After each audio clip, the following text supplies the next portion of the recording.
Hi, it's Denise here. Different view for you today. I'm in my office at the gym. So it's a lot of wood. It is a lot of wood. Before we get into it, don't forget to hit subscribe so that you don't miss anything. Leave me comments below if you have any questions. I do go back and I answer them all. And you can find me at howtostayfitover50.com or at denisesanger.com. Healthy After 50 on Facebook and Healthy After 50 with Denise on Instagram. And you got me right here at YouTube. So let's talk about it. The question I get today is the question I'm going to answer today is how did I know I needed a hysterectomy? Well, that's a whole bag of worms to get into. So let's start from the beginning. I went to a doctor,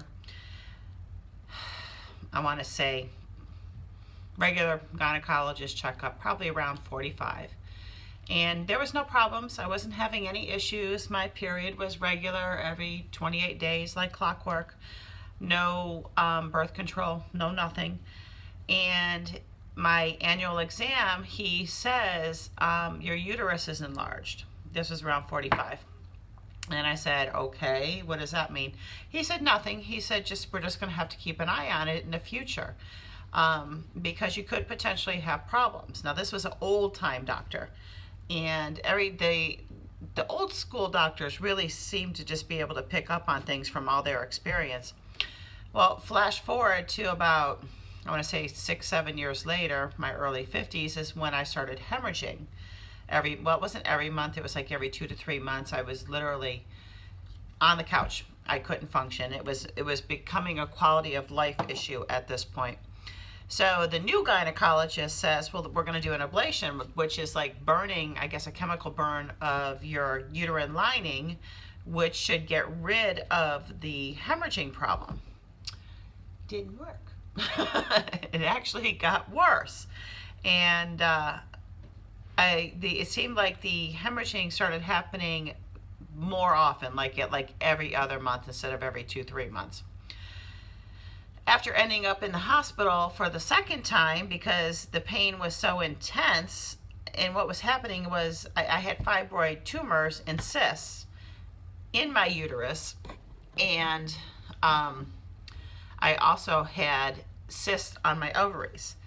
I did not have anything cancerous. So I do want to say that because that's a question I get when I get asked why did they remove my ovaries. It's because of the cysts that I had on my ovaries. So fast forward, and it was really affecting my quality of life. When you're losing 2-3 days a month because you're hemorrhaging so bad, literally that I was changing a maxi pad every 30 minutes. I couldn't use a tampon because it would make it worse and it would cause pain. So I agreed to the hysterectomy. So the question that you need to ask your doctor is when they say something like to you that you need to have a hysterectomy, find out why they're recommending a hysterectomy. Okay, because I have unfortunately heard people that had hysterectomies that may not have completely needed one. That's very few, very seldom, but after the fact they did regret having it because they felt like me. I was trying to ride out into menopause. I thought once I got through menopause it'd be okay. Well, I had other issues. So with the cyst on my ovaries and the fibroid tumors and the cyst in my uterus, I would have eventually had to have a hysterectomy. So find out why. Talk to your doctor. Please, please, please talk to your doctor. They're there, and if they are rushing around, I know it's a crazy environment right now. If they're rushing around, you slow them down and get your questions answered. The second thing, find out, ask about the different hysterectomies there are, okay? So my first, I was supposed to have the Da Vinci, I want to say Da Vinci, it was a laparoscopic with the, Da Vinci is the artist. I'm going to have to get back to you on that. But it was a machine that they would go in and laparoscopically remove my uterus. It's supposed to be very fine detail. Well, I go to have my pre-surgery checkup, and they're telling me that my out-of-pocket is $10,000 because this surgery is going to cost me $50,000. I said, whoa, that's not going to happen. I said, I guess I'm going to have to live with this. I was so upset. I'm already dealing with pain and hemorrhaging, and then you want to tell me that my insurance doesn't cover this because it's not necessarily, it wasn't a must-have using this machine. So they get in touch with my doctor. My doctor says, no, we can do a laparoscopic surgery. What is the difference? Well, one is a newer procedure.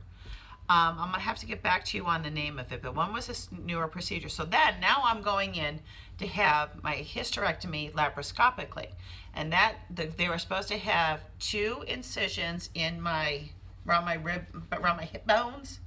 And then they're going to somehow remove it laparoscopically and supposedly supposed to come out of my vagina. Well, that didn't happen because here's number 3. My uterus was so enlarged, there was no way to pull it out that way. So I ended up being cut hip to hip, opened up like a C-section, and they removed my uterus that way.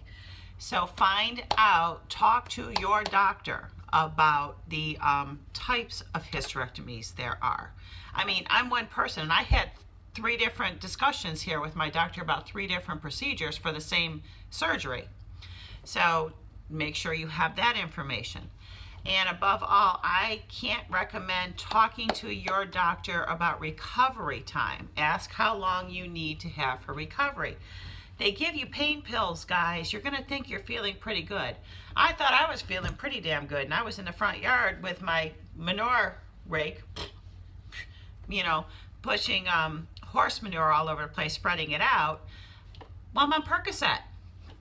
You know, so after the Percocet wears off and I go to sit down in the house, I'm in pain. And you have to realize that you need to heal on the inside. What you see here doesn't pertain to what's going on the inside. Talk to your doctor. It was okay for me to walk. I mean, and I was like jonesing to get back to exercise because it's something I've done my whole life. And it's, you know, when you're forced to take a hiatus, there's a reason you're forced to take that hiatus. Your body needs to heal. Okay, so I'm going to come back and I'm going to add more questions to talk to your doctor about, but I wanted to start with these 3. First, why are you having a hysterectomy? Make sure that is crystal clear. Crystal clear. Number 2, the different types of procedures that you can go possibly have with your hysterectomy. Number 3, recovery time. Talk to your doctor and listen to your doctor. All right, and that's it for today. I'll have another video up in a couple days, no longer than a week. My questions are really blowing up on the hysterectomy, so that's where I'm focusing right now. But again, you can get me, howtostayfitover50.com, DeniseSanger.com. You can email me, DeniseSanger@gmail.com. Put your questions, comments below. I do see them. I get an alert. I might not get them right away, but I will get them, and I will get in there and answer them. And it'll be okay. It's going to be okay, I promise you. I'll chat with you soon. Don't forget to subscribe, like, and comment. Make sure you share the video, too, to anybody that you think needs it. Love y'all. Bye.